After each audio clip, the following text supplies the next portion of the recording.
যে আমাকে কেউ একজন বলো যে তোমার বাইকে কটা ব্রেক আছে, বলো। 3টে ব্রেক। তুমি কটা? কি কি? একটা হচ্ছে পায়ের ব্রেক, একটা হচ্ছে হাতের ব্রেক, আর একটা ইঞ্জিন ব্রেক। তার আইডিয়া নেই ইঞ্জিন ব্রেকিং কাকে বলে, কে জানো না।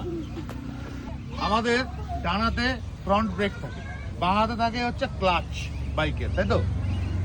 দেখবে তুমি যখন গিয়ারে থাকো তখন ক্লাচ যত ছাড়বে তত বাইকের স্পিড কমতে থাকে, রাইট? এটাই হচ্ছে ইঞ্জিন ব্রেকিং, এটাকে ইঞ্জিন ব্রেকিং বলে।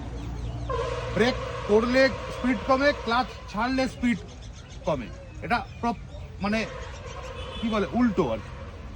তো যখন আমরা পাহাড়ে চালাবো, বিশেষ করে যখন আমরা পাহাড়ে ডাউন হিল নামবো, ডাউন হিল বিশেষ করে, সেই ডাউন হিলের ক্ষেত্রে ইঞ্জিন ব্রেকিং সব থেকে বেশি কাজে লাগে।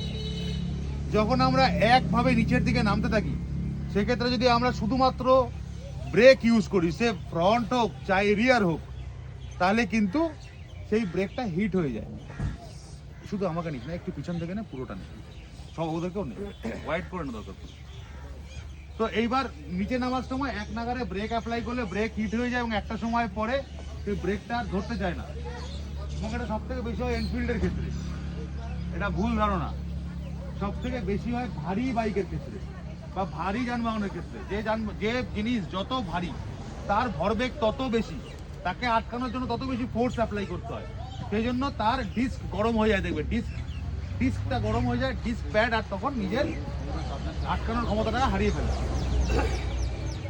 সেই জন্য আমরা ইঞ্জিন ব্রেকিং ইউজ করি। আমরা যখন একভাবে নিচের দিকে নামতে থাকবো তখন আমরা গাড়িটাকে সেকেন্ড গিয়ারের উপরে তুলবো না, এটা আমাদের মন্ত্র করে নিতে হবে, একদম মন্ত্র।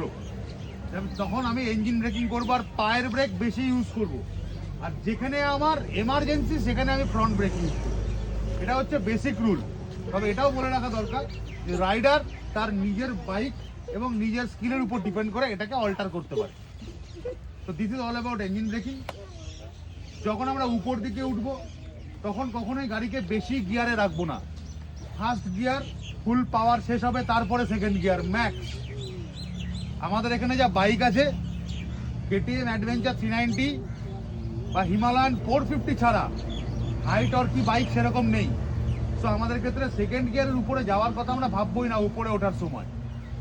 এবার যখন তোমার প্র্যাকটিস হয়ে যাবে তখন তুমি তোমার মতন করে সেটাকে অল্টার করতে পারো। এটুকু ক্লিয়ার সবার? জোরে ব্যাস।